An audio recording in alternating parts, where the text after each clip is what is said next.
It seems to me that we still have some latecomers lingering at the lunch tables. This is the last call. The time is flying, and we are now ready to begin the next discussion.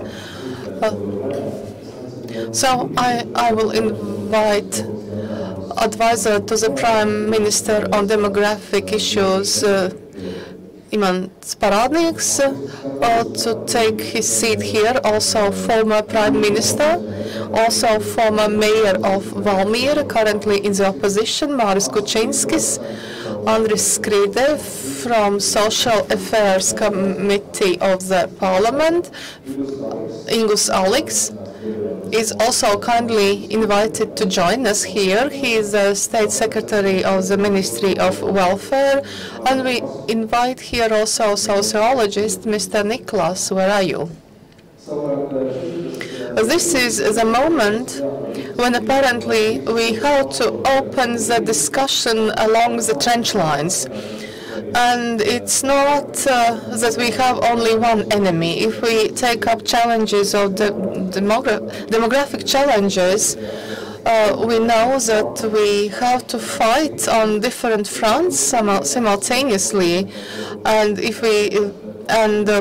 the situation keeps changing, but we have to try to understand what the possible solutions to the demographic challenges could be here in Latvia. And I will give now over the role of moderator from my wonderful colleague from the Latvian television, journalist Gundars Rēders. Thank you, Haralds. It's clear that we cannot deal with demographic challenges just in one area, in one field. We've heard very concentrated views on some sectors, but to talk with decision takers, with representatives of the executive power, we need to take something as a basis. We could take as a basis the declaration of the new government. Quite general, no concrete numbers, but at least something we can hold on to. One question, very general to all of you. The first sentence on demography: we shall create Latvia as a country which is the most friendly society and state for families with children. And so my question is, why were you using the superlative? What we are comparing ourselves with? Whom do we want to overtake? How you set some time limits for that, some kind of terms? Mr. Paradnieks has participated in developing this declaration, but in general, the friendliest, whom are we going to undertake, and in what time, and in terms of time? Good afternoon, dear participants of the conference. I won't be able to give you a direct answer to this because I was only indirectly involved in the drafting of the government's declaration offering drafting the offer of the Ministry of Welfare. But I think we have to develop the friendliest state for families, at least in the Baltic region, and we love comparing ourselves in a negative sense with Estonians. It's always everything is better with Estonians. So perhaps we should compare us to Estonia, looking at the benefits that they have and other support measures that Estonians have. And perhaps that in 4 years' time, this declaration has been drawn up for the 4 years of the government's mandate. And that would be good if at least the family benefit, the amount of it would approximate the benefit paid in Estonia. However, deciding what is the best or the friendliest for the family, it's not easy to answer to this question because each individual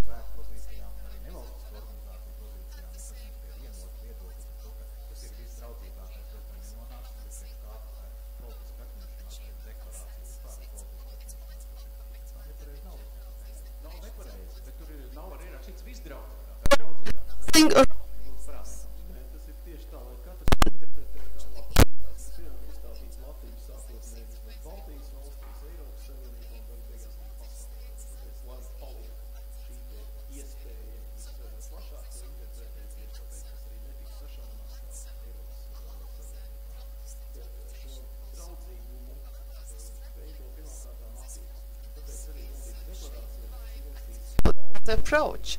And that's why we have put in the declaration state and society. We should begin with society. Each individual, each employer, each person involved in public processes should be friendly. And then, in general, we will develop a friendly society. Not in vain, we had an international forum in Latvia, Time for Children it was called. We had invited representatives from responsible officials from many European countries, and they were sharing their experience how to increase this level of friendliness. And indeed, we don't have one measure, one yardstick, the benefit. Usually this family benefit is mentioned, but this is just one element. In some other countries, it's not that important. In other countries, accessibility of housing is more important. So in each this segment, we should increase the level of support and also promote this friendliness. And I will take this opportunity.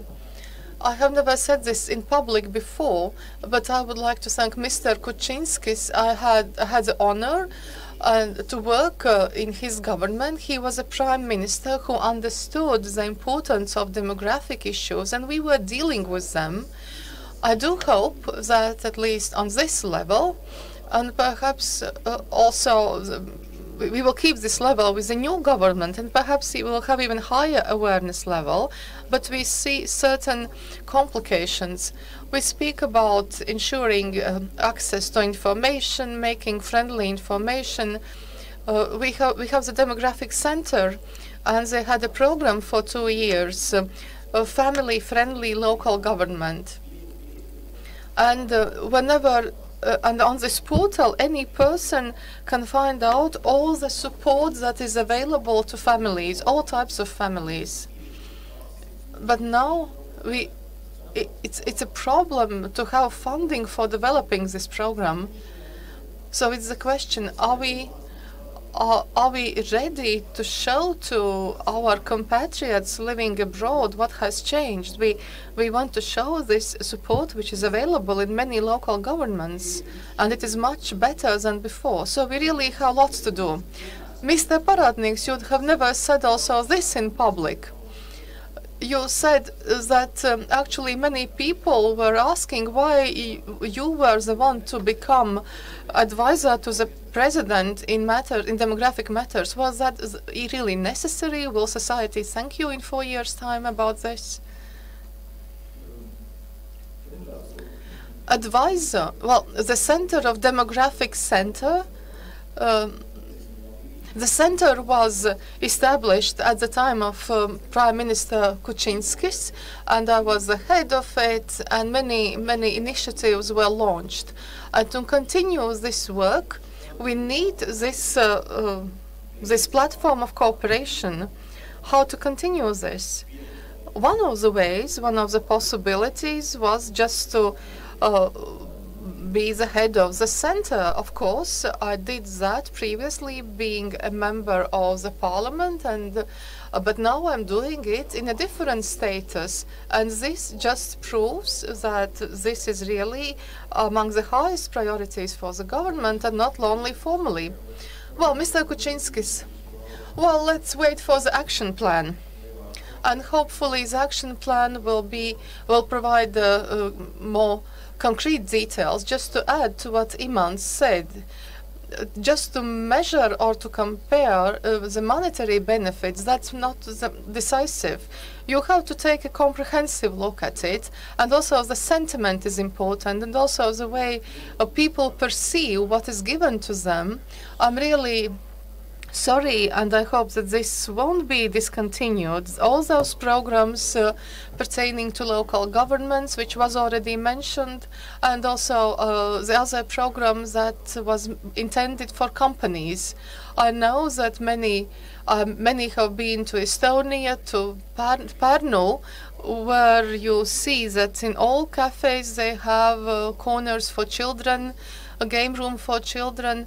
And we know that the state won't be able to resolve all the matters, but local governments need to be involved. And then the housing program. I also hope that this will be approved soon. And it's important to provide very diverse support. Another piece of good news, we have something to be proud of. We can ask, for example, Germans or people in Australia about their paid leave after giving birth to a child. We have a year and a half. Of course, it would be nice also to pay for the benefit for a year and a half. I think we have worked in a very targeted way. We launched these initiatives, and now it's important to see this also in the government's declaration. Not in the declaration, but in the actions plan. I would like to see those very concrete measures, the steps that will be taken. Mr. Nicholas, you heard, we are comparing us to our Nordic neighbors. What's your assessment of the government's declaration and the policy? I don't want to waste the time of the speakers and of the audience by providing my comments on this beautiful phrase. I'd like to talk about the merits of the case. I would like to see some actions and measures, for example, accessibility of kindergartens. In some local governments and major local governments, or even decades, have been unable to cope with it. So this is important. And if we, the parliament and the government, just keep watching and observing that the matter is not resolved.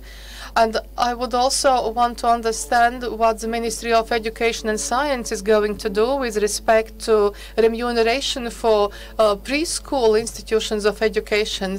We know the turnover of staff in major cities is just awful in kindergartens. For example, my daughter in 4 years' time has had 3 new kindergarten teachers. I'm not talking about nurses.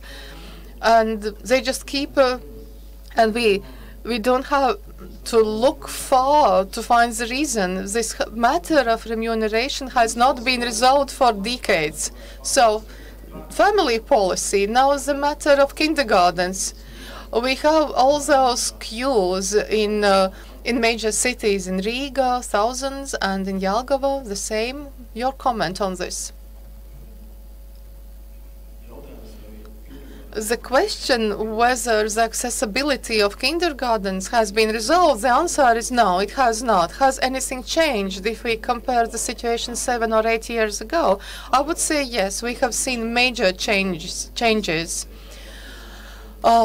Previously, the local government did not have the obligation to provide co-financing for private kindergartens. And also some solutions have been offered how to really deal with the problem, but this requires political will. In fact, the local government has the obligation to pay in full to cover the costs that the parents pay in private kindergartens if the local government has not been able to offer it. And also the mother should have the choice to take care of her child until 3 years. But all the costs should be calculated. And if these costs have been taken into consideration, well, then we can pay some money to the mother or a babysitter who is taking care of the child. We did not succeed in putting this into the law. This could be done if we had the political will. We have taken just step by step. We have taken some major steps. The parents don't have to finance all of it. But of course, we still have things to do. Now, talking about friendliness, for example, in England is nothing paid for. They have to pay, only some hours are paid for. So if we compare ourselves to other countries, we are quite good. But of course, we want to be better. It's also a matter of work and family life balance. It's also important that mothers can return to work as soon as they want to. Mr. Paradniks, what are you going to put into the action plan? When we will see those queues disappearing for people queuing up for kindergartens? You will have to do it. You will have to do it. I know what kind of counter-arguments I will get when I come with my version of the action plan. I would like to see this resolved by 2020, but whether we succeed in it, well, that's a major question. I'd like to emphasize once again, a program how to do that, even proposals, we have all this. It just had to be approved. And these would be only administrative resources, and the local governments would perform the functions set in the law. So you are offering 2020. Actually, we are making note of this. 2020, actually, in a year's time, no queues for kindergartens. Another point in the declaration of this government, and I would like to quote it, it was also in the declaration and action plan of the previous government. We shall determine that while the parent receives child care benefit, the state will pay for this period of time social insurance contributions equal to their previous remuneration. Actually, I found the Ministry of Welfare, and they told me that this has not been approved and supported by the new cabinet. Well, this was a priority for 5 years. We were fighting for it. We've had bloody fights, and we have had very concrete proposals. Now, together with the Ministry of Welfare, Mr. Alex, we have found a solution so that starting with the 1st of July, the social contributions would be paid at least for the full amount of this child care benefits. This could be a fiscally neutral measure, and again, it's a question of political choice. Mr. Kučinskis, I will later explain all this to you. Tas, kas varētu būt šķērslis. What could be a potential obstacle? The Ministry of Finance might resent that this leads to a redistribution of the social budget. And the Minister of Welfare has previously objected on multiple occasions the redistribution of things within the framework of one budget, so that at least mothers, for example, would not be lacking.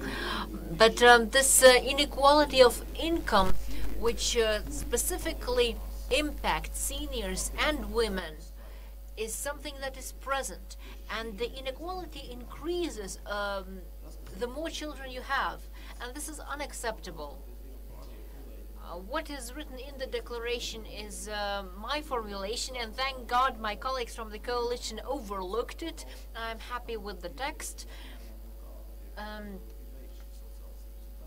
I think the current changes are leading to a big difference, because if the brutto wage is 1,000 euro, then the benefit is 600, and the payment from 600 is 120. So if we make this first step that I outlined, then we still have the next step to make. If the mother goes in a paid maternity leave, then the first payment should not be made from the benefit. It should be made from the sum from which you calculate the benefit. And then nothing changes, because otherwise we have this wild situation that a mother with an average wage of 1,000 euro makes 3 children, so she has 3 children. And with each child, her retirement pension, when she is old, it gets smaller. This is wild. I can confirm that Mr. Paradnieks and I have examined the situation, and we have looked into the matter, what can be changed, what kind of solution can we come up with. I assume that in the process of budget development we can implement several other changes, and things can be rearranged so that everything is fiscally neutral. But I have to agree that the main issue here is to ensure that the person who is on child care leave has an arrangement that does not impact him negatively in the long run. And under our government, we had additional proposals which might have led to a positive solution.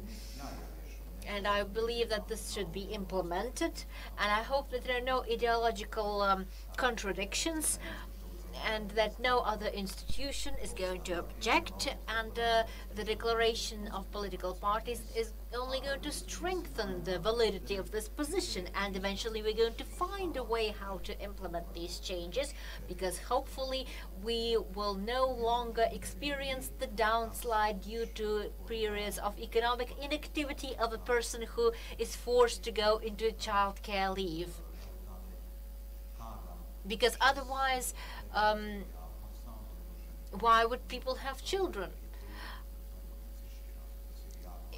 The parliament needs to make a decision that changes the situation, so that people who bear the burden of economically subsidizing people who are caring for the additional children that they are having, that this is everything well distributed and equal.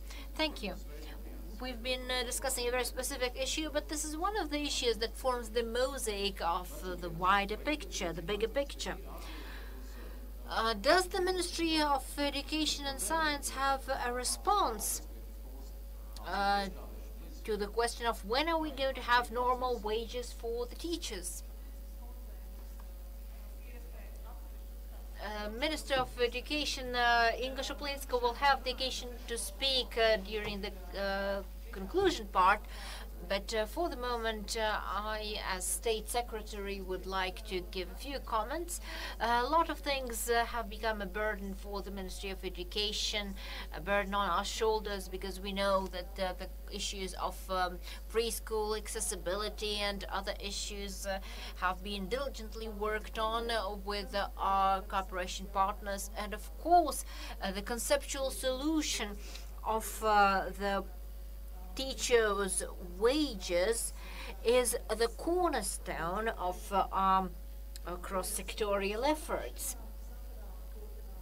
In this regard, we are continuing our discussions.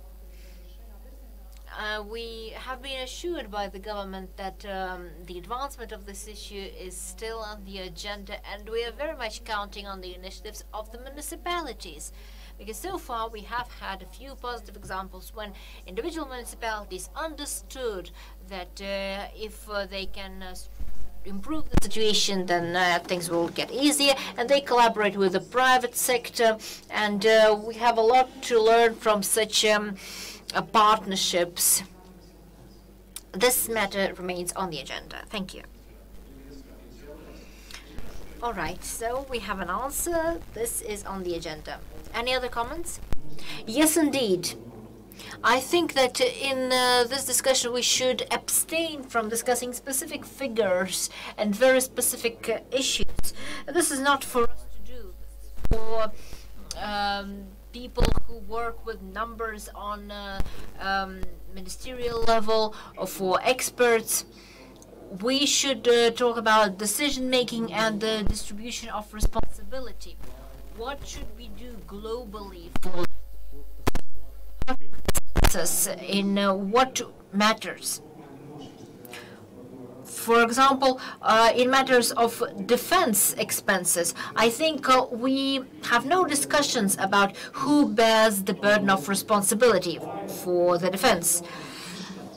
But is demography such an issue? No. There, I think we are constantly unsure who should bear the responsibility. And while we are discussing who needs to do something, the demographical situation grows more and more critical. And if we continue in this vein, then we soon will no longer have enough people to even be present during such discussions and to discuss these problems. So my question is not about retirement and benches. My question is whether the general improvement of the quality of life, accessibility of education, and so on, whether this is a priority for policy makers and decision makers. I don't think this is even a priority on the political agenda. I think OECD suggestions imply 2.5% of GDP for demographic issues. So people accept this is valid. But we're talking about OECD. I am talking about our opinions which are dominant in Latvia. We have to have a consensus on regularly implemented systematic efforts, and we don't have such a consensus because demography is not a consistent priority. It is important to put demography to the foreground and to make decisions that take it into account on all fronts. Mr. Paradnik, so what is the impediment?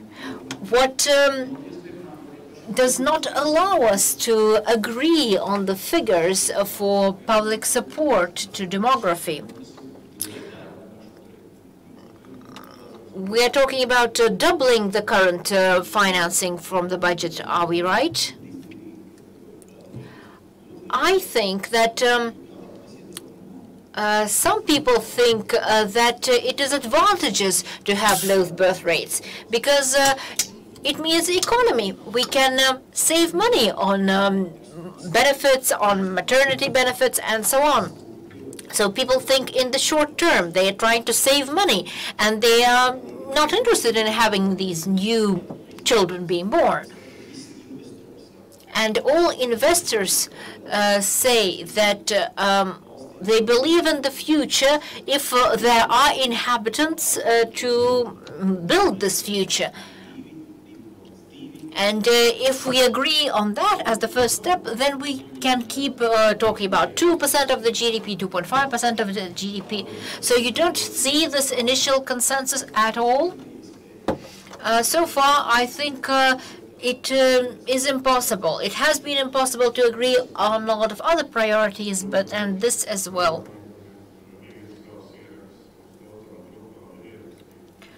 Well, scientists, same as us, politicians, have a lot of estimations of what needs to be done and what needs to be allocated, the sums and the figures and so on. And what is the advantage and the coefficients.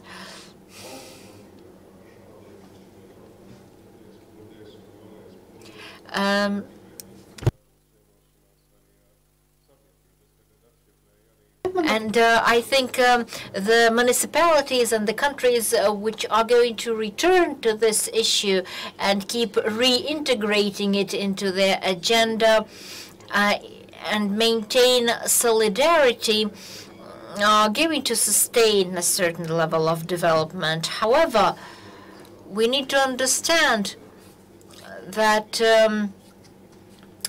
people who are not immediately benefiting from any measure in the short term are bound to disagree and say that they are not happy with the expenses because they are not getting anything out of it.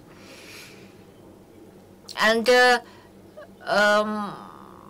people tend to search for hidden treasures such as oil and buried treasure and jewels, and they don't understand that the population is also a kind of treasure which needs to be taken care of. Someone needs to keep pressing on this issue because we know that we tend to trudge through the day-to-day tasks and we can forget about things. Perhaps, well, you think we shouldn't put a specific percentage points on this, like in defense. Well, defense was a very special matter, and we might be not exist. But what about demography? The countryside is dying out. But that's where we have the government. Well, that's why we should organize more conferences, drop by drop. We should highlight this matter, discuss about it, and step by step it moves on. It's not a matter that can be resolved within a year.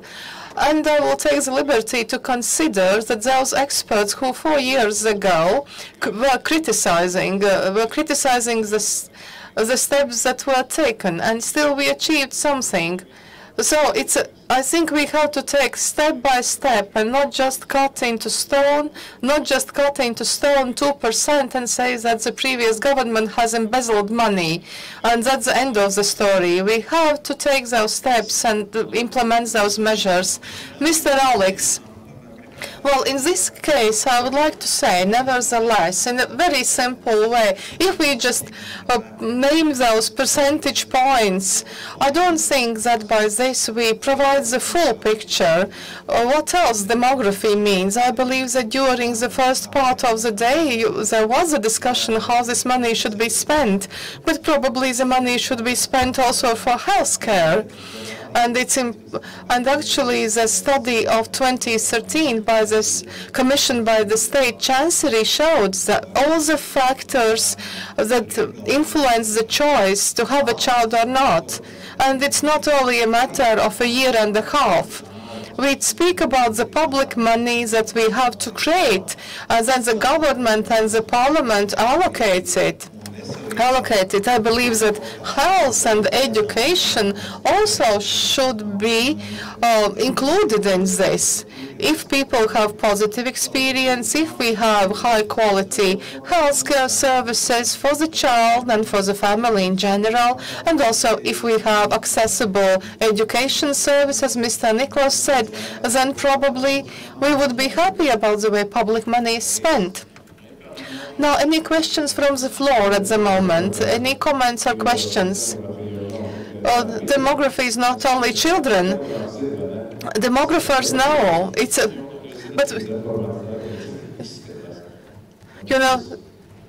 now we have a question. I'm from the think tank Providus.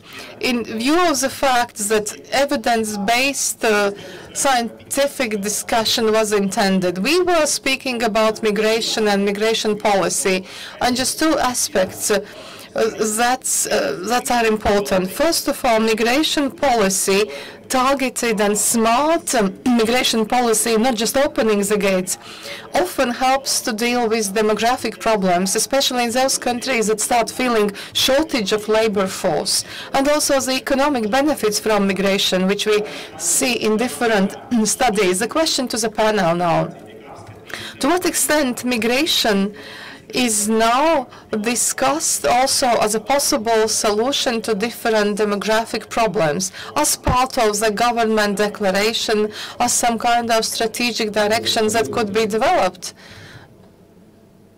The government should be the first to go. The emphasis is on re-immigration. Many people have left and they should come back, and as many of them as possible. That will resolve the problem. That's number one. That's the most important, because that's also some kind of immigration, only re-immigration, reverse migration, and smart migration, or where we have high-quality specialists that are needed here. Yes, we can discuss this, but we cannot speak about flooding cheap labor force into the country. That will decrease the possibility of returning even more. Why these people left? They left because they wanted to receive higher remuneration and to have a better living standard. We have put this into the declaration, but with rather strict limits.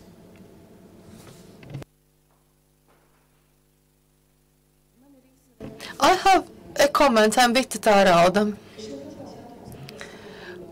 Someone said whether it's clear that society is supporting defense expenditure, because that's our security and our existence. I believe that demographic issues are existential for us.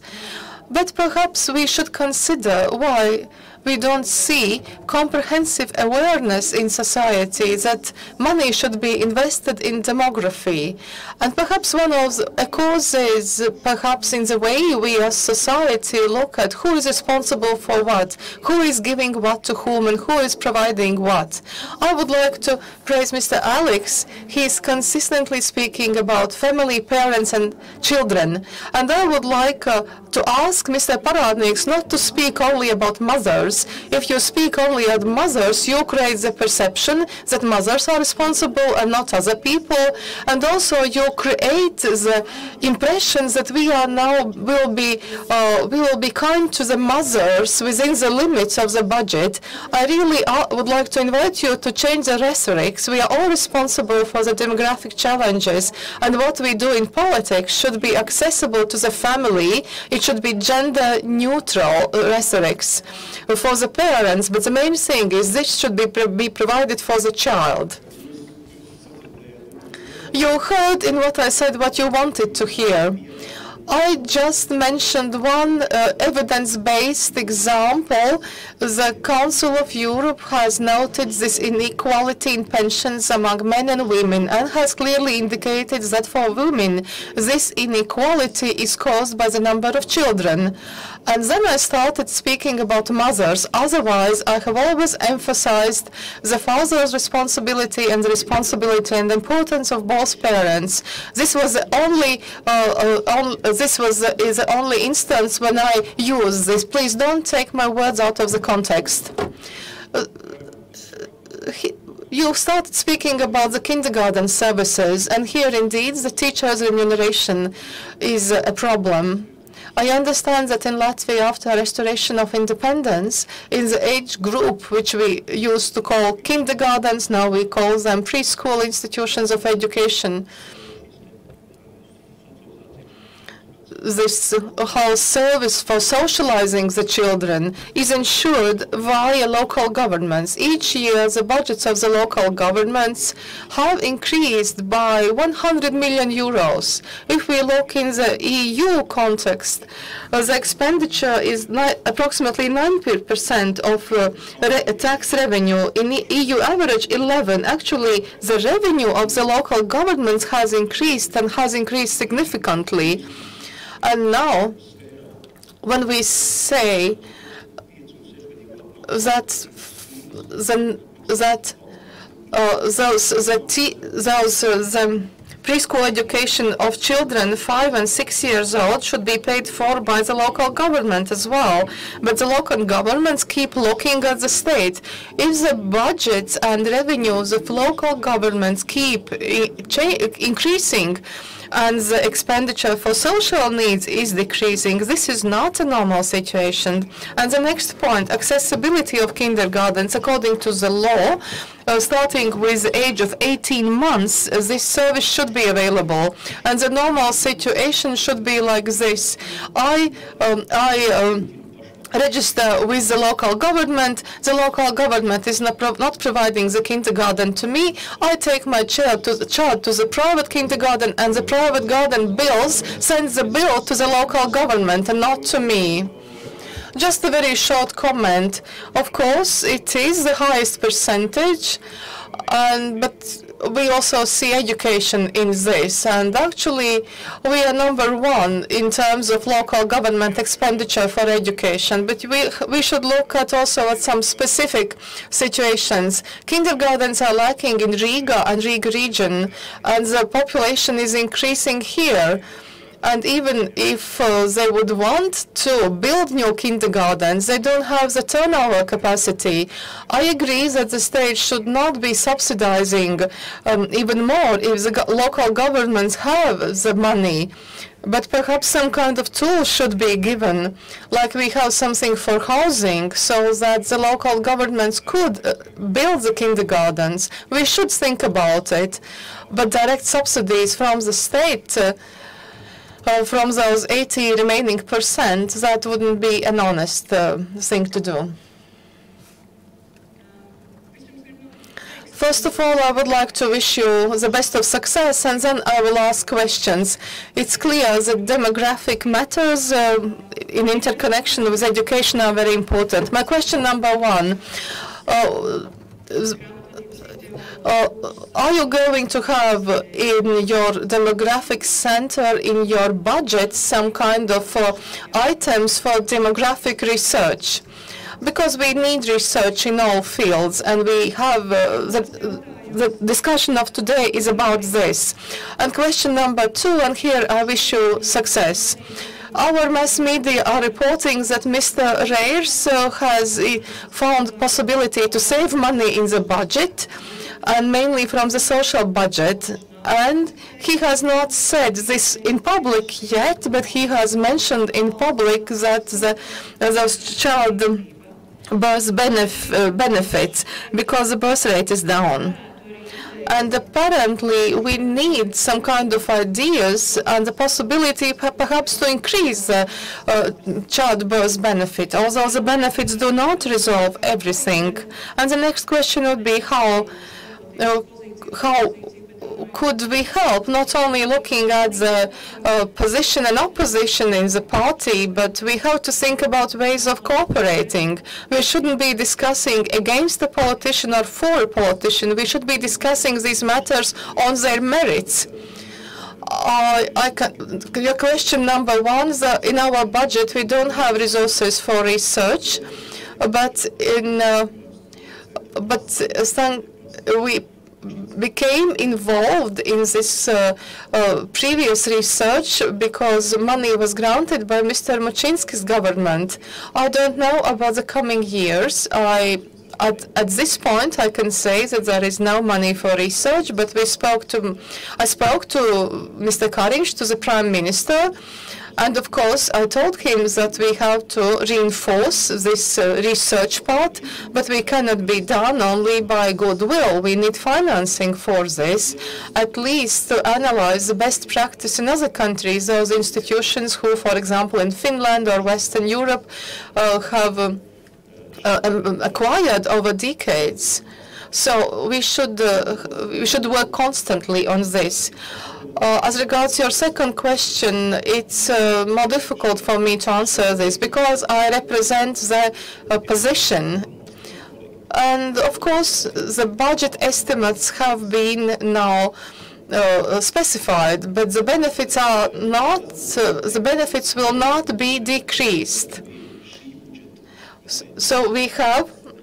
Within this budget, we had a certain amount for parents' benefit, and if the estimates regarding newborns are lower, then we continue this support in a targeted way. We are not going to decrease the childcare benefits, and again, it's a question of political choice. Mr. Alex will provide details. The microphone is not on.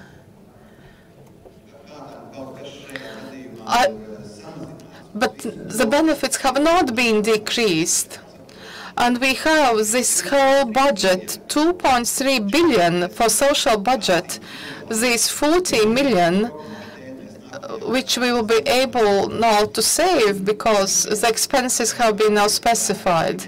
This is not linked only to demographic matters and children, but also we have to look at the recipients of sick leave benefits and unemployment benefits. So apparently the previous policies have brought certain results, also implementation of e-health system, even if it is not quite successful. But we see that sick leave benefits will decrease this year by 10 million compared to 2018. And so these 40 million in total allow us to decrease the expenditure. Perhaps people have misrepresented this. And also the question whether any of the benefits should be increased, that's a matter of policy. Are we going to calculate these benefits differently? Quite possibly, but this means that also in the future, not only in 2019, but also in the future, this budget element will require more resources, and this is actually self-financing budget. Our contributions make it up, and so according to the formula defined in the law, we get benefits out of it. I will move down to practicalities. I represent the families who have many children in the family, And actually, we had many good things. We know about many good things happening on the level of the state and the local governments. I just wanted to ask you not to forget about very sort of practical things. For example, attitude towards families with many children, and I will give you an example. We have this special card like honor family. It's very nice, but usually it's like you have the discounts like 2 + 2, but I have 2 + 3, and then the third one is not getting the discounts. It's just a very practical, a very simple matter. And it's also put on the paper on this card, the special discount card. So I just like you to think about practicalities of life. It is very valuable if you have a family card, but of course, when we have public awareness of what this card truly stands for, it gives the non-tangible benefits as well. When people understand what this honorary family really is. And if we have this understanding and it is written out in legislation and in regulations, then it's clear.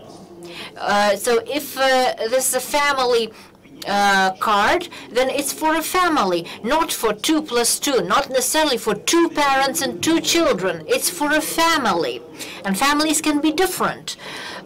Of course, we understand that this is something that really depends on the private sector, because some companies, for example, Water World and so on, they write that they offer family discount, a family ticket, and they explain that this is 2 for 2, but this is their understanding. I think that we need to make sure that people understand on a legislative level that if something is an offer for a family, then it's for a family, and there is no stipulation how many people need to be there. So that this is something that is self-explanatory and understandable. Mr. Nicholas?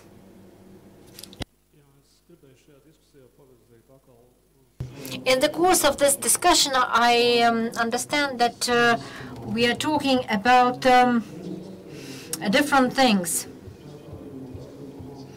And we have a lot to learn. We must not invent things that we don't need to invent. Of course, everyone understands that people need aid to stimulate the upbringing of the second or third or fourth child. But if we look into the opinions of our experts and the coefficients presented by Professor Zaidi and others, if we compare it to the experience of other countries, such as Germany, we see that the best solution is not just to pump in a large amount of money. The best solution is to invest money smartly. So it's less about the quantity and more about the quality, how we invest this money and in what stages. It is very easy to say that to solve all problems we need to give these people more money. Unfortunately, in our country it is not the most popular idea because we don't have a lot of this money in the first place. And this means that we need to think how to make sure that the spectrum of services and goods that is available to a person in need is correspondent to a dignified standard of living. For example, clubs, hobbies, and extracurricular activities. These things are costly, but they are necessary for well-rounded development of a child. There are also such expenses as clothes, toys, tools, and so on. So for a person with an average income, the expenses related to a child, that's 150 euro or more per month. And what would be the solution? Cooperation with municipalities or something else? I think there is no contradiction. In Latvia, we at the Ministry of Welfare, we have long been thinking in this direction. Public services are being developed in conjunction with the interests of children. But there are other services from the sectors which are not under our control, such as healthcare. And healthcare-related expenses could also be important, as we understand. Dentist services, formally, our law says that dentistry for children under 18 years of age is for free. But is this free dentistry always available for all children and in all areas of our country? Maybe the situation is different in one city or another, in Valmiera, in Riga. So in reality, if we give more money, maybe we'll make the service more accessible. But I am not an expert in dentistry, in healthcare, and so on. I just understand that the general direction is to improve the situation. Right now, we are encouraging sort of beneficial competition, competitiveness, which would foster the offering of citizen-oriented services and goods.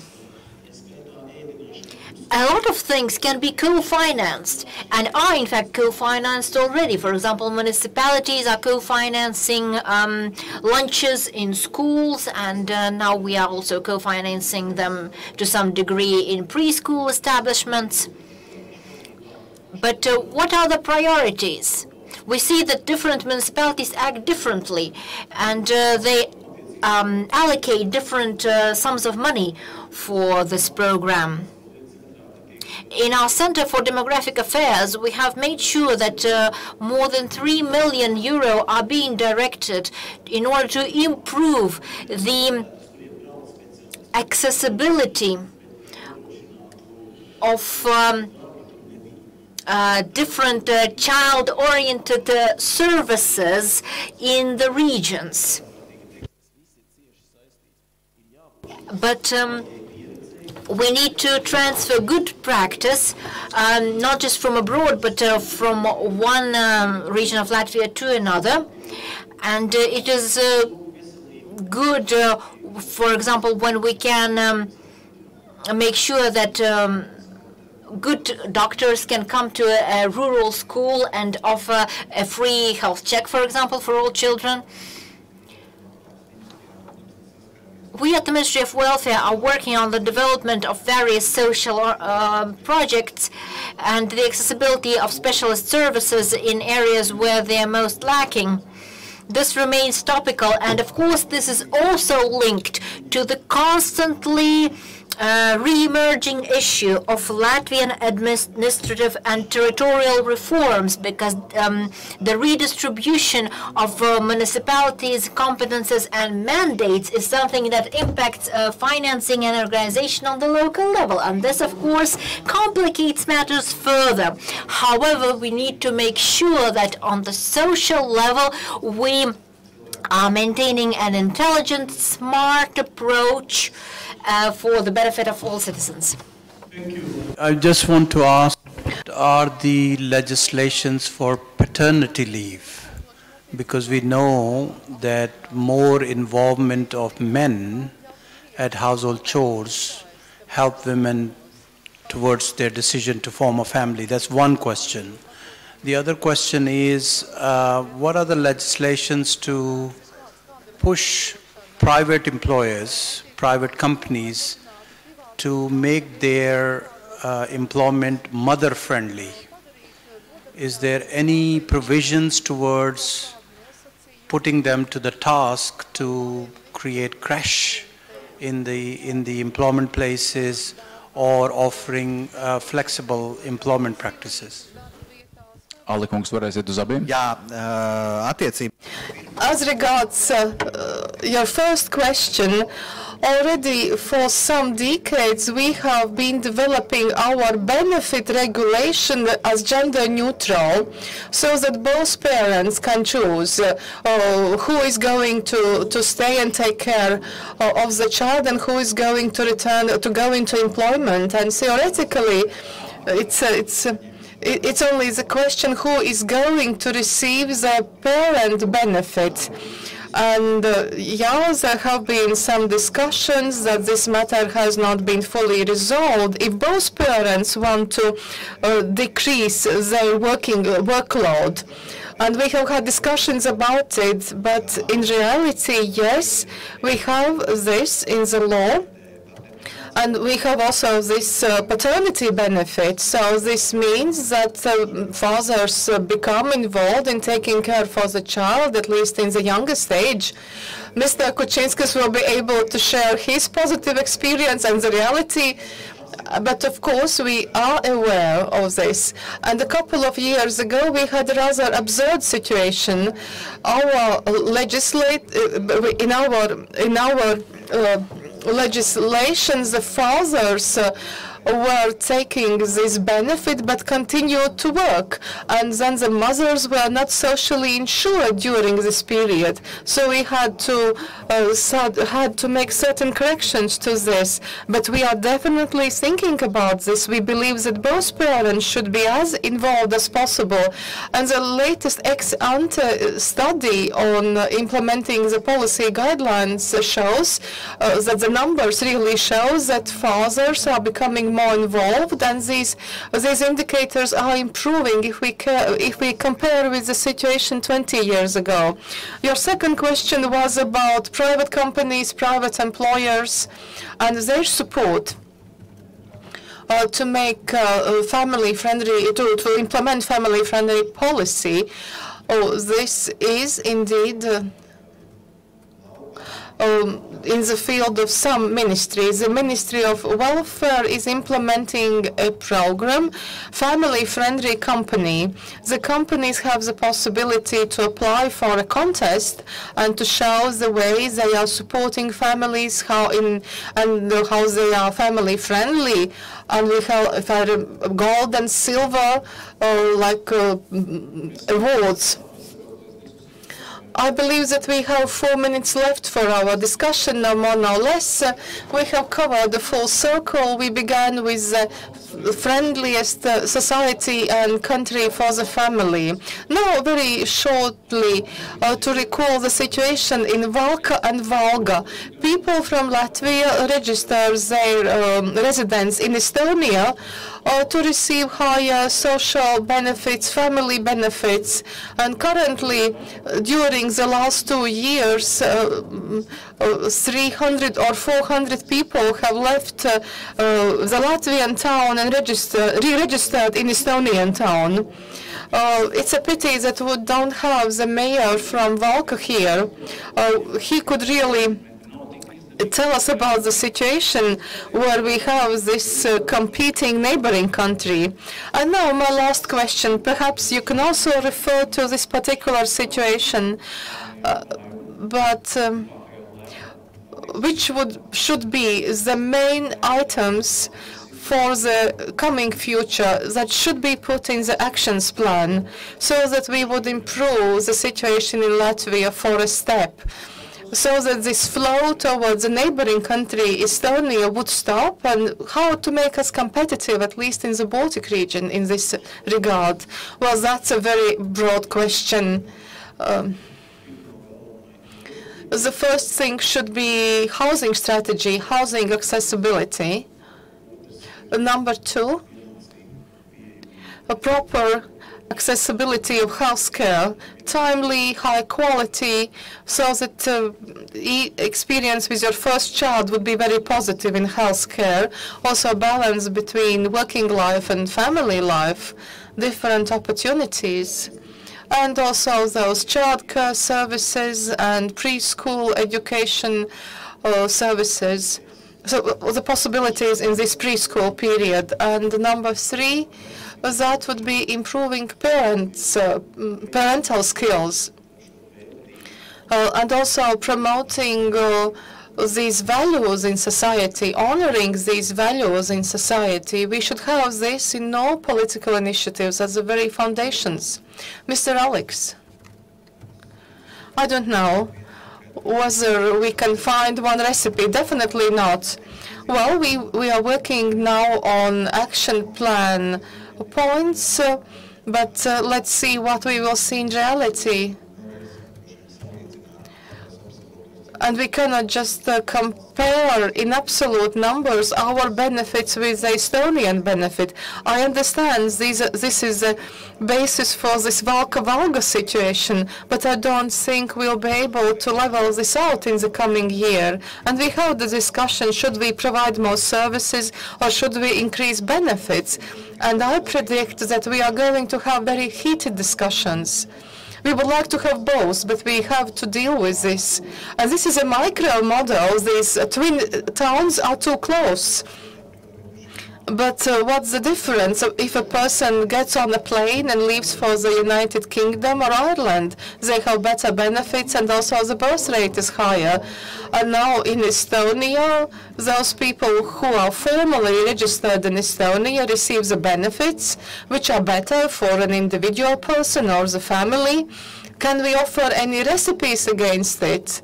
What I heard, what the mayor of Valka was saying, that the government should prohibit something, I don't think that's feasible. We can only give additional money, but if we give more money to Valka, then someone might ask, why not to Valmiera or to Riga, certain suburb? We'll do what we can do. We want to expand this sort of the spectrum of services that the families are provided. I don't think that we are going to have significant fiscal changes in 2019. Perhaps for some target groups, perhaps the parliament will review the system of benefits for families with disabled children. But we have to deal with it in the framework of available resources. Mr. Kuczynskis. Actually, they increased the benefit when they increased excise tax for alcohol. So they had additional resources.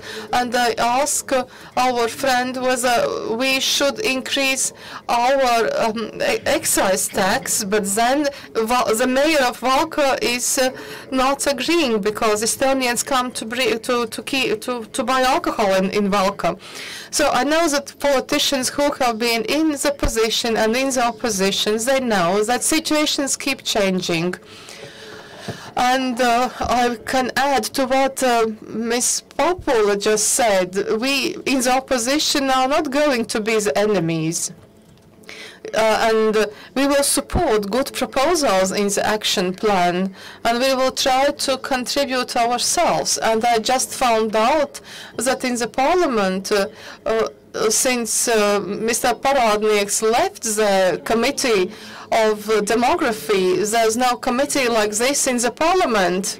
Oh, but now we have advisor to the Prime Minister. No, but it's very important to involve the Parliament in this. And all those programs should go through the Parliament. I would have asked Andris Skride, but he has not come for this discussion. Mr. Niklas, very briefly in conclusion. All kinds of recipes have been tried out. I hope that we will have common sense enough to look at our neighbors and to see what has been successful and what has not, and to use that. I believe that the Estonian example shows that there are certain things that we can learn from them in terms of increasing the birth rate and support for families. And we just should not be inventing the wheel over and over again. We just see that in this region it functions. Thank you, Mr. Niklas, Ingus Alex, Māris Kučinskis, Simons Parādnieks, and Gundars Reiders. Thank you.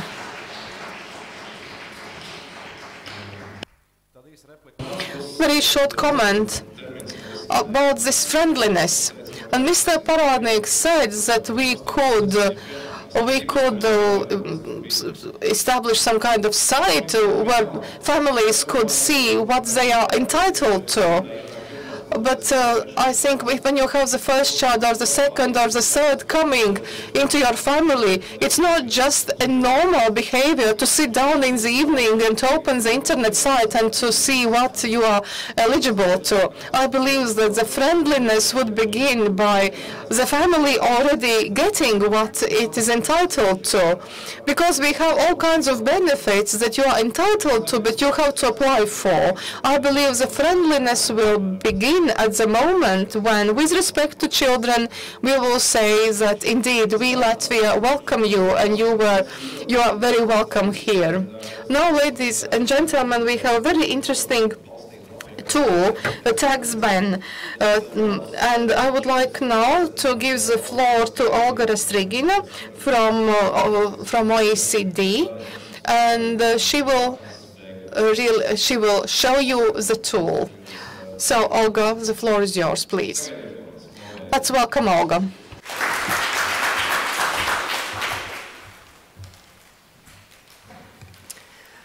Thank you, dear colleagues. I would like to invite you to explore one of the tools offered by OECD. This is what we use for policy analysis. This could be called the OECD Tax Benefit Calculator. I will tell you about this calculator. It helps us to estimate taxes and benefits for working-age families and individuals, just like state administration would do it. So thanks to this calculator tool, we can establish what is the net income for families and households. What is unique when it comes to this tool? The results are official. We cooperate with ministries in every country, and every country sends us their policy conditions and regulations. They help us to verify whether our estimations are correct.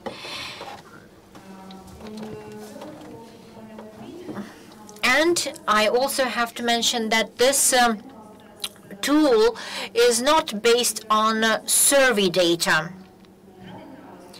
This enables us to obtain indicators which are very functional.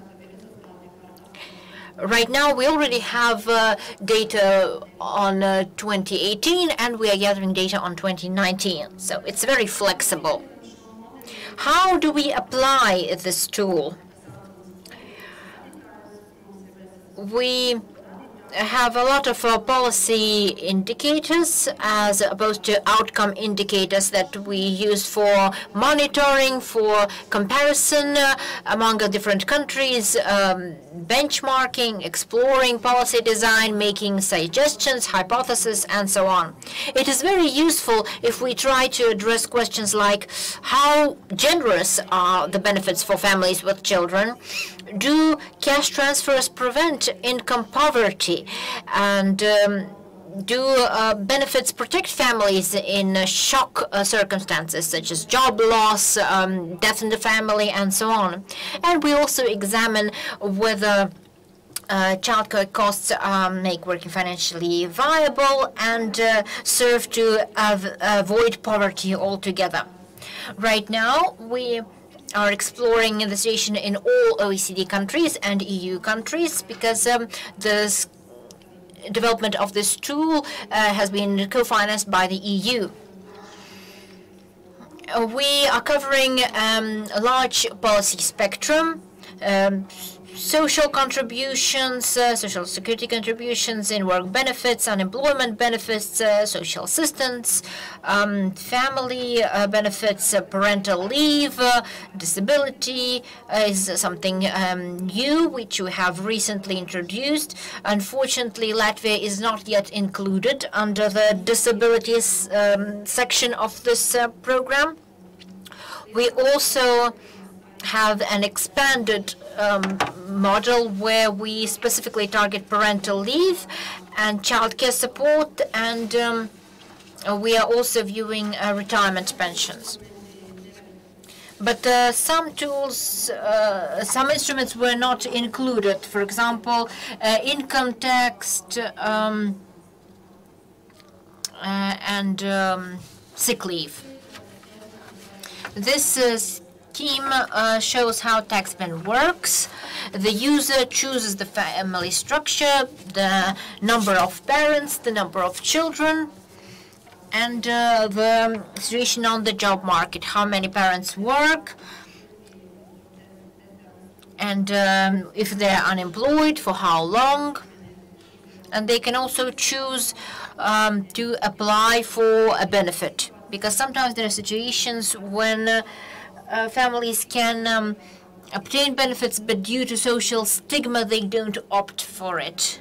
So all this can be regulated, and then all political regulations are coded, all the policies are coded into the instrument, and when we put it all together, we are able to calculate the net household income and then get the policy indicators. Now I would like to show a few examples with specific results, and we'll try to figure out how generous are the benefits available to families with children. This applies to net sums, so benefits minus tax.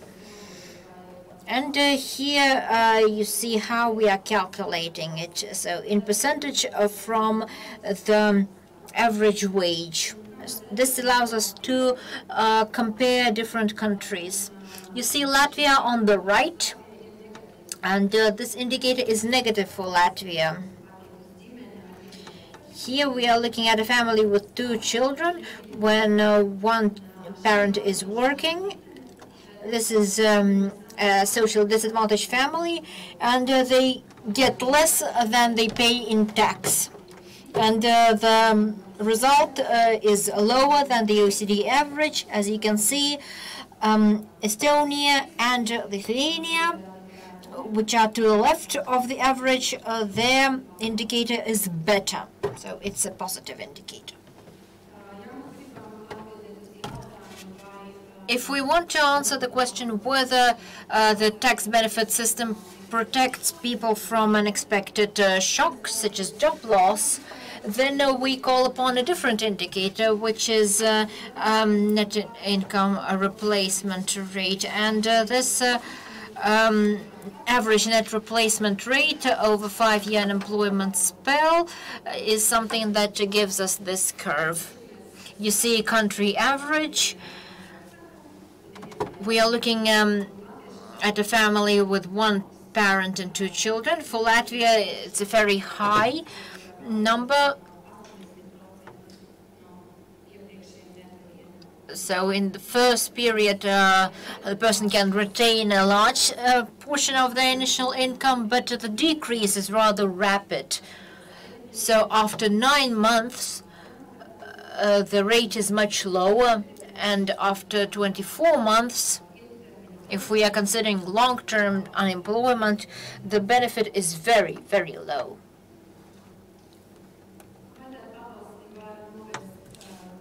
Can benefits prevent poverty? Here we are looking at a family with 2 parents and 2 children. The 2 parents don't work. They have applied for all benefits. Family benefits, guaranteed minimum income benefit, and housing benefit. We are looking at inhabitants of Riga, of the capital. We are calculating what can be obtained in this municipality, in Riga. And we are not reaching the poverty threshold. The definition is 50% of the median. That's the OECD standard. So we are not there. And the final example, net child care costs. So the percentage of income for a long mother with low earnings. And here we have brutto costs. So this is a family who has access to public kindergartens. So the benefits are only for food. But in percentage of income, this is fairly high anyway compared to other countries. And in Latvia, there aren't any tools, any tax reductions which would help us to reduce these costs. So brutto and netto is the same for us. Gross value and net value is the same. And in the end of my presentation, I would like to showcase the newly launched user-friendly web interface on the OECD webpage. So thanks to this interface, anyone can use our TaxBan tool. I hope it's intuitive and easy to use for everyone, and you'll be able to enjoy all the opportunities it offers. So use it online. I will show it in a few slides. This is the first step.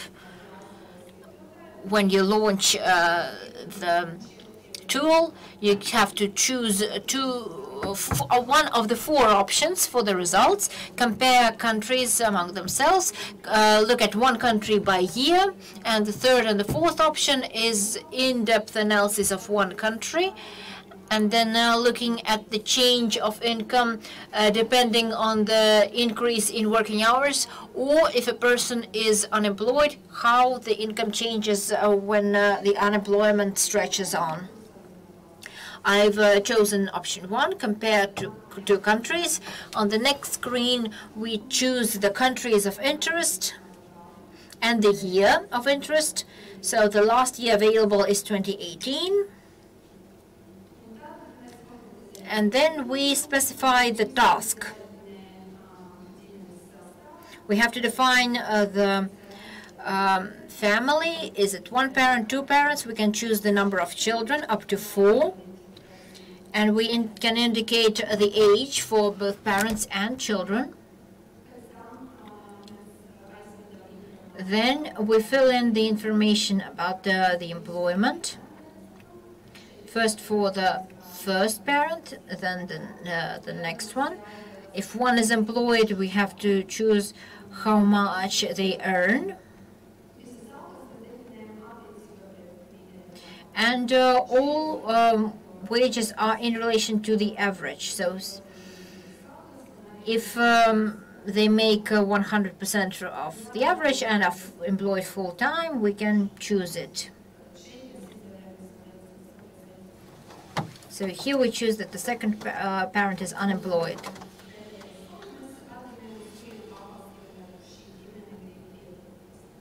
And then we choose what benefits they wish to apply for. Housing, family. There are also rare benefits like temporary benefits for newly employed people. In Latvia, we can have other options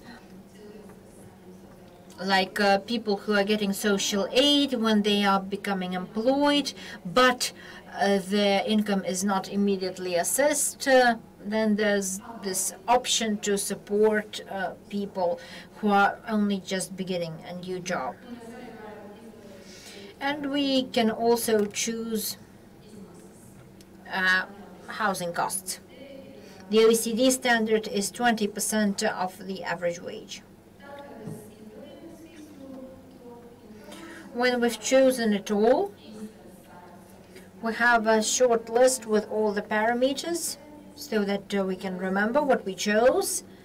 And then we press the button. We wait for the server to process all the information. And then we get the results in the form of this neat graph.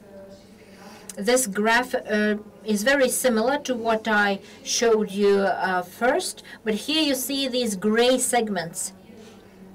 These are the work-related income part, which I deleted during my presentation so that we can only focus on the benefits. And this graph is downloadable. You can also download the data in the legend. And there's a green button if you're interested in an explanation of different benefits and models, then there's this large table that gives a detailed description of everything. Here are the links for further reading if you're interested in something else, and I hope that this tool is going to be useful for you. Thank you.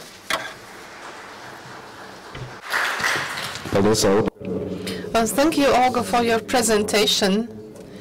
If we have any if you have any question, perhaps you just watch where Olga is sitting, so perhaps you can approach her privately. Otherwise, we have no time now for questions. But, ladies and gentlemen, we will conclude this third session with a very interesting thing: the scenarios of the demographic scenarios of 21st century in Latvia. And this presentation will be given by researcher Dr. Mihaela Potanchokova. Please welcome our speaker. My pleasure to be here today for this event. I work at Center of Expertise on Population and Migration in the Joint Research Center of the European Commission. I'm a demographer, and I will now try to wrap up many of the topics that we have been talking about throughout today's sessions, and more specifically focus on population projections, which is my specialty. In GRC, we work closely with policymakers who are very much interested to know what is the future, demographic future in European countries, so that we are ready for the challenges that lie ahead. And I will present some research from my team, but our project is done in collaboration with IASA, which is an international institute for applied systems analysis in Austria. So I will also show you some interesting highlights from research of my former colleagues there, because this was actually my workplace before I moved to the Commission. And I would like to challenge some common understandings or common perceptions of population aging. And I will start by asking, who is old? When? Where? Across time and space. Conventionally, we use fixed chronological age limits to determine who is old. Commonly age 65 or older, so population at this age, we talked about them as elderly. But is this true everywhere and every time? The research of my colleagues, Sergei Sherbo and Warren Sanderson, that they've been doing for more than 10 years now, challenges this conventional view. And because people have different time, different space, are in different health, they have different cognitive skills, etc. So we can also, and when we impose this like chronological age cutoff, what we're doing when we're comparing aging indicators across time and across countries, we often comparing incomparable. And to compare comparable, they have came up with so-called prospective old age concept, which says that we can consider a person being old when this person has, on average, 15 or fewer years of life ahead. And we apply this to populations because demography is about population, not about individuals. So we look at a lot at averages. And on the right-hand side, you can see a chart which shows an computed age based on mortality tables when men and women in 3 different countries that I chose for comparison: Japan, which is a global champion in longevity, Sweden, which is European champion, and Latvia, how this age when people are old compares. You can see that Latvia doesn't fare that well. Men in Latvia in the quintennium 2010-2015 could be considered old only when 62 years old.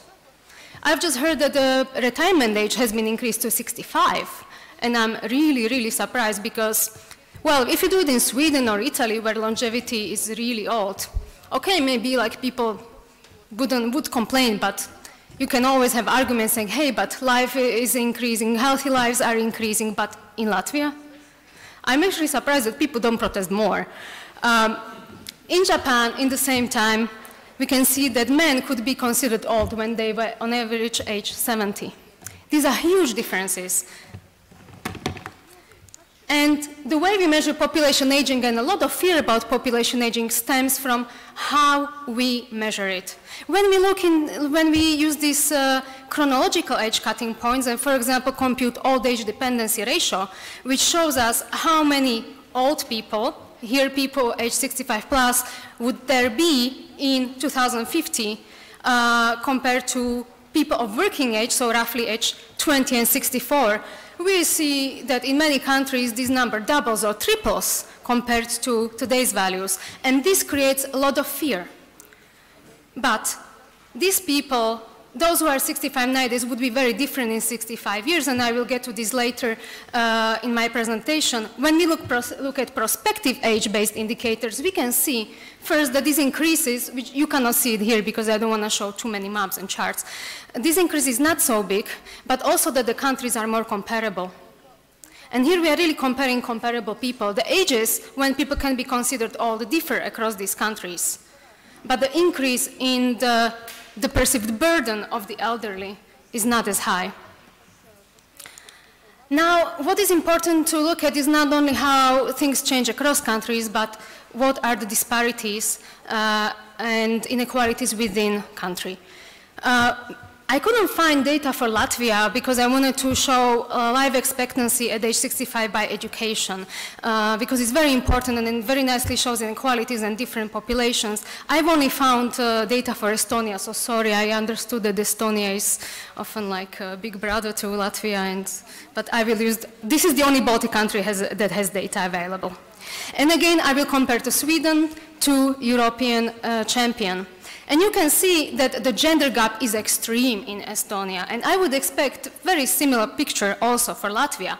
On average, Estonian men have slightly more than 50 years of life ahead at age 65, according to 2016 statistics, while in Sweden, this is less than half.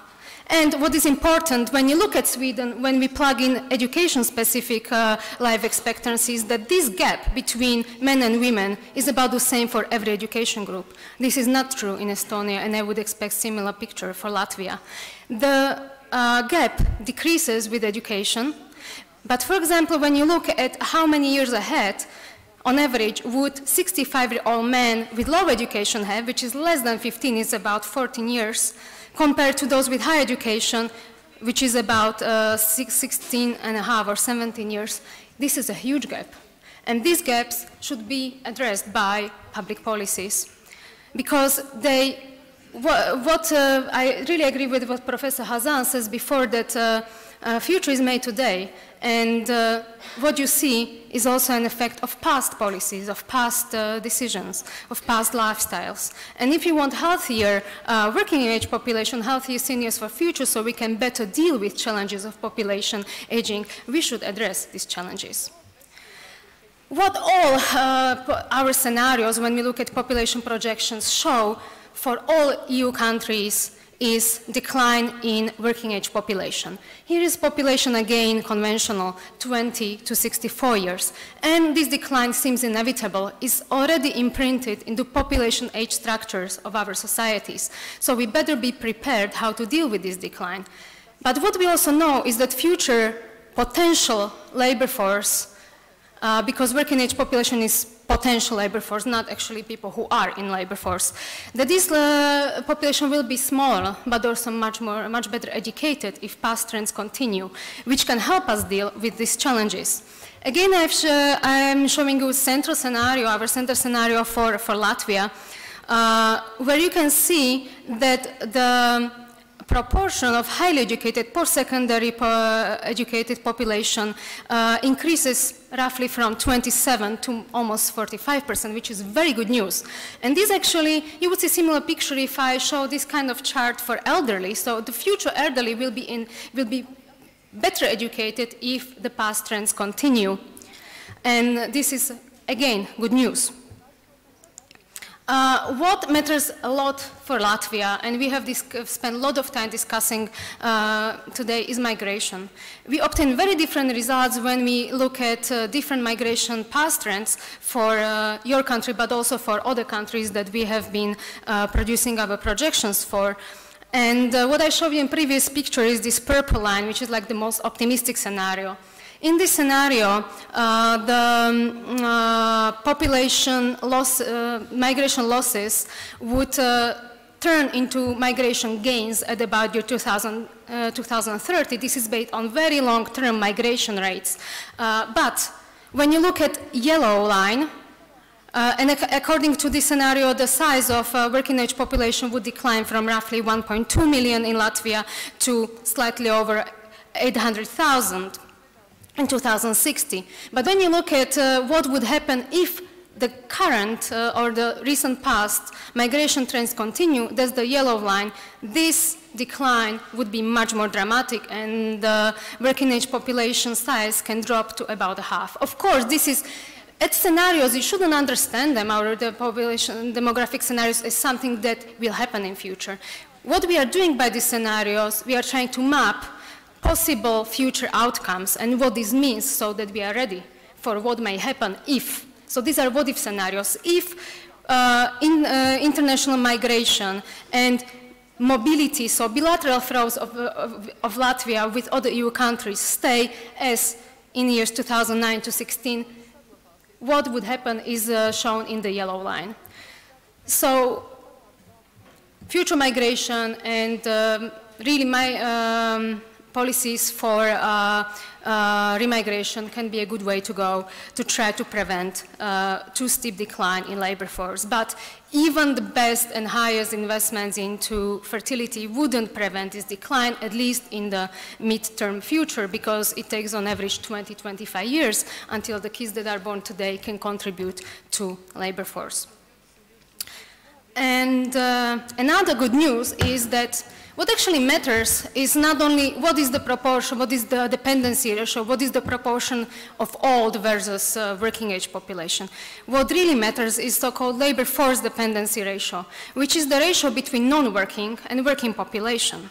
And what our projections show that if labor force participation rates increase, this ratio is possible to stabilize in future. And this happens under what we call Swedish scenario. Our Swedish scenario means that, and I will go now to this slide, that Latvians would have same labor force participation age by age, sex, and education as in Sweden.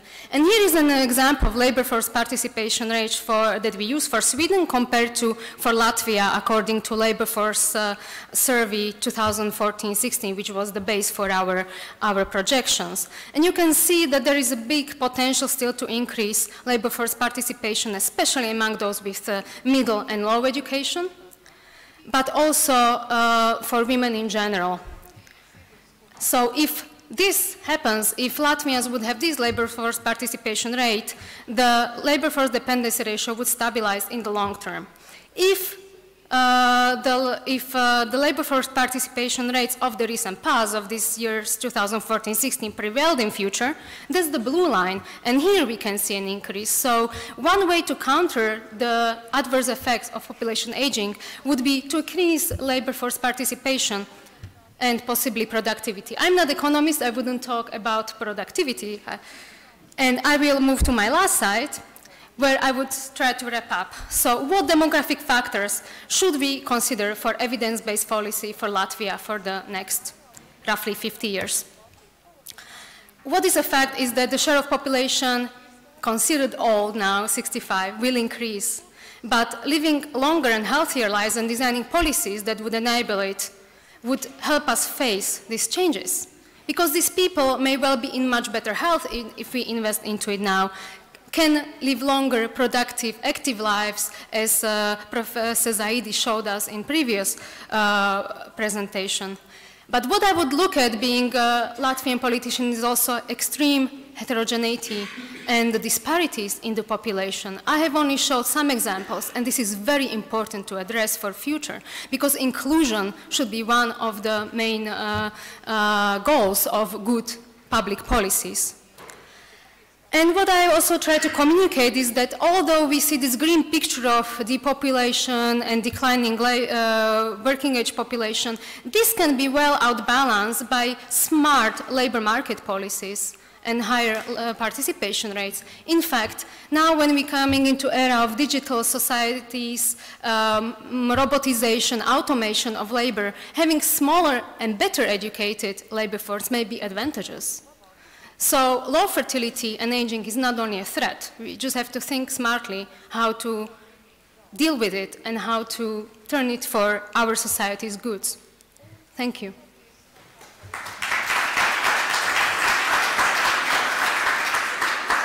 And here's some contacts. Thank you. Ladies and gentlemen, I have to say that our sequence of 3 sessions is coming to a close. We've had the science, we've had the parliament. Science met the parliament. Perhaps the meeting was not as exuberant as we might have wished. We did not hold hands as much as we wanted, but we faced the challenges together and we've heard each other. We've asked questions. Hopefully we've heard some answers to the challenges of the 21st century. And I would like to give the floor for some final remarks to the Minister of Educational Science of the Republic of Latvia, Professor Inga Šuplinska. Thank you very much. I'm thanking Haralds Brukovskis. Man sauc Ilga Šuplinska, and some speakers introduced me as Ilze, some introduced me as Inga. My name is Ilga. I would like to make it clear. Now, I would like to begin my summary by expressing my heartfelt gratitude to the organizers of the event.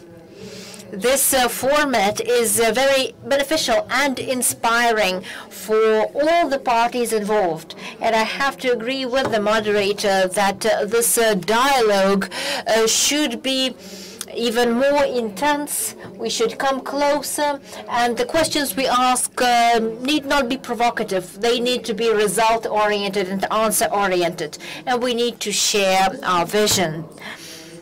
A few of my considerations. I would like to begin by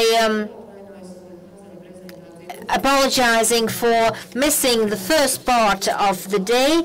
Unfortunately, I was not able to listen to the presentation by Professor Asghar Zaidi, but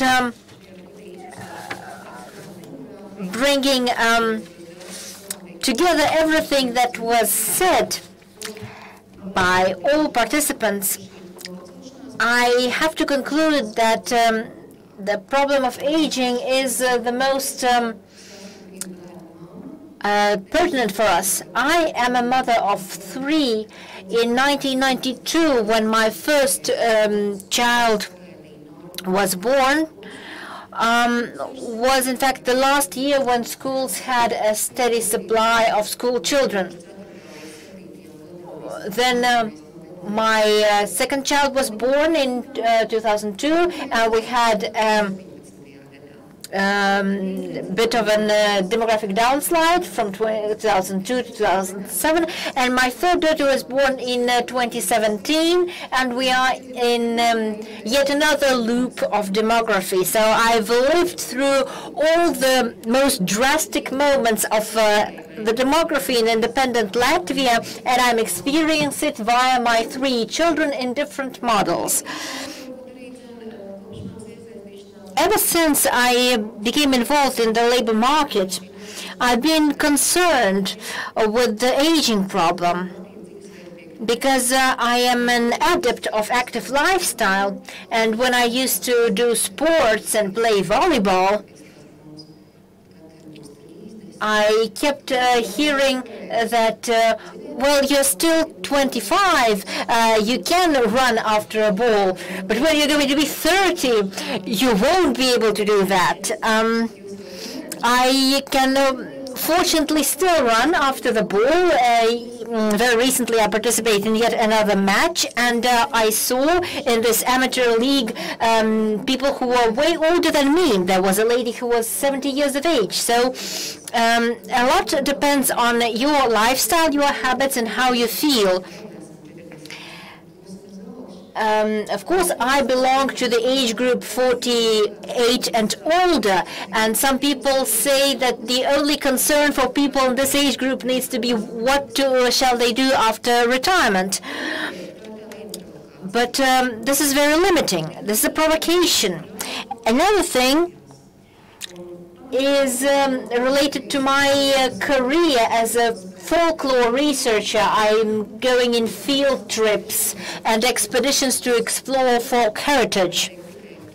I have seen people who are very, very advanced in years, and they have in fact been so spry and so full of vigor and life that they, as much older people, have inspired me to try many new things. I can actually advise everyone to plan your holidays, your vacations as research-based expeditions so that you can open your horizons. And I invite you to consider all aspects of life where this is relevant. We have mentioned the subject of small schools. It is a political matter. I am not in favor of mechanically closing down schools in our country. I believe in restructuralization and the use of infrastructure in our municipalities so that the municipalities need not bear the burden of the fired teachers and decommissioned buildings and the unfulfilled social requirements.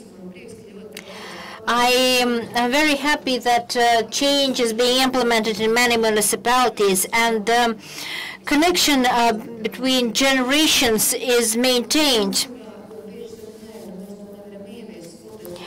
The recently introduced subject of local history is something which is a good example of how we can bridge the gap, because often people say we cannot teach local history, we don't have the means, we don't have the equipment, we don't have the specifically trained teachers.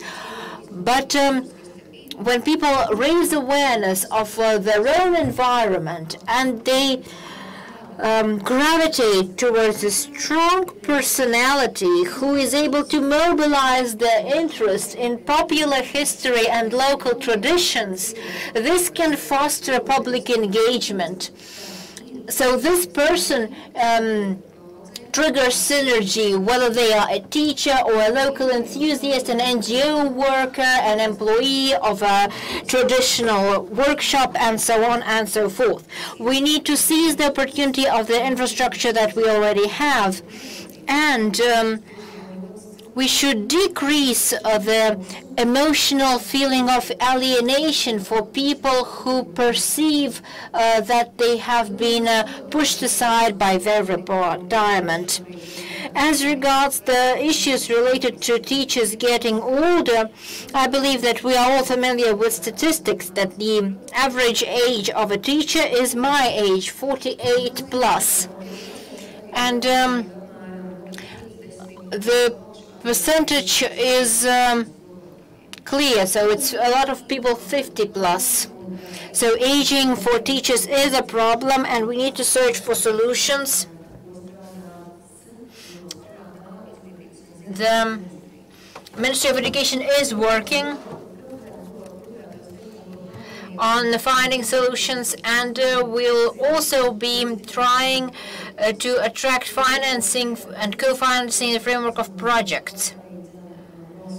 I am aware from my previous scientific career and professorial career that if you keep hearing the data from national studies, that in order to make sure that we are developing a pace with the rest of Europe, we need more investments. I invite everyone to submit the project applications for the necessary funding by April. So if you have objectives that you wish to reach, go to the Ministry of Education and we'll think together. A specific example I can give you. Our colleagues worked on it last year. It's the Spectrum project. We have discovered what people in other ministries want. from the state budget, and here it applies to the budget as well. Liga Lejas, the state secretary from Education Ministry, has reminded me that there is a program that puts these matters to the foreground. This means that slowly we are developing, but the project needs to find its researcher and vice versa. I hope that our conversation is going to be expanded, and we'll try to reach out for each other. We will try to listen to each other and address each other. Of course, in the second part of the conference, when policymakers were taking the floor, I felt a little discouraged, and I thought that the only thing that I needed to take today was the government declaration, and I needed to make reports on what has been achieved.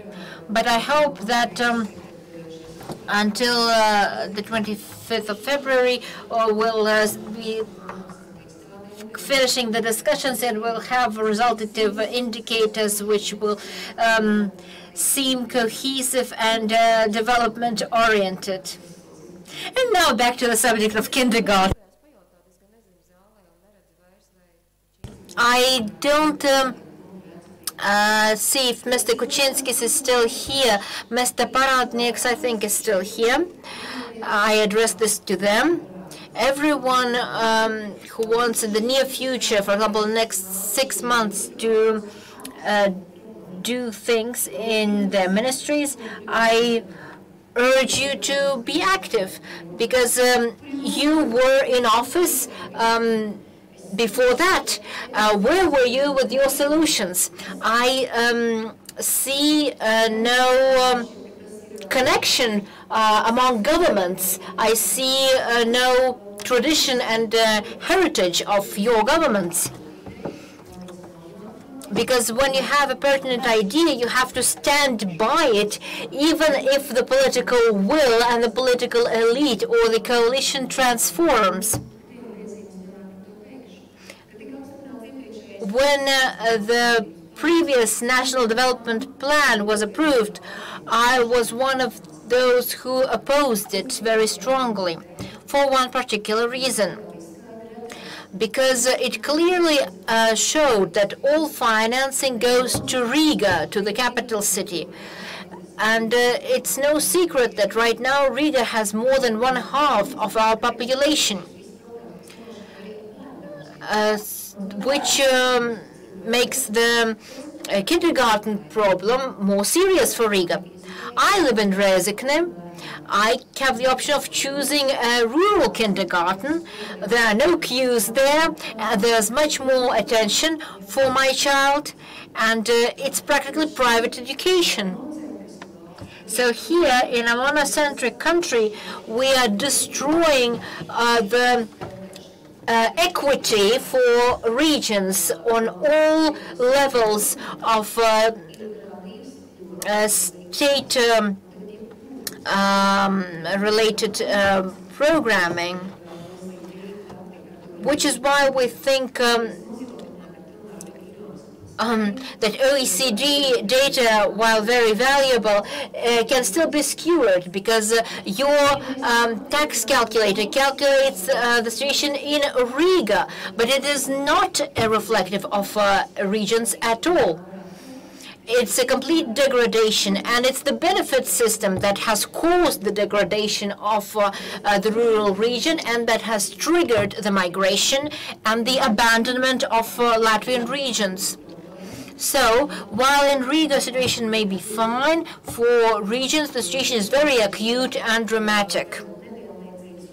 The matters of inequality and social stratification are really accented there.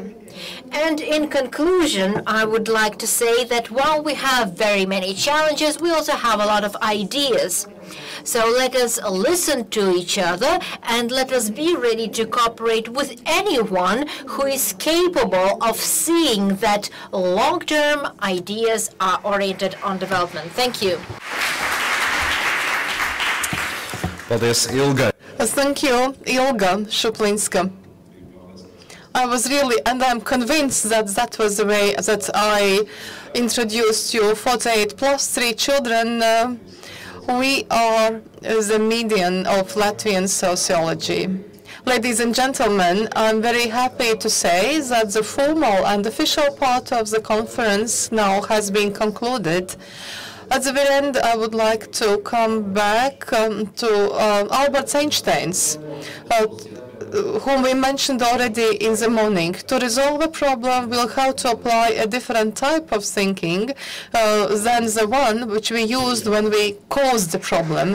Thank you, and I hope to see you again. Thank you.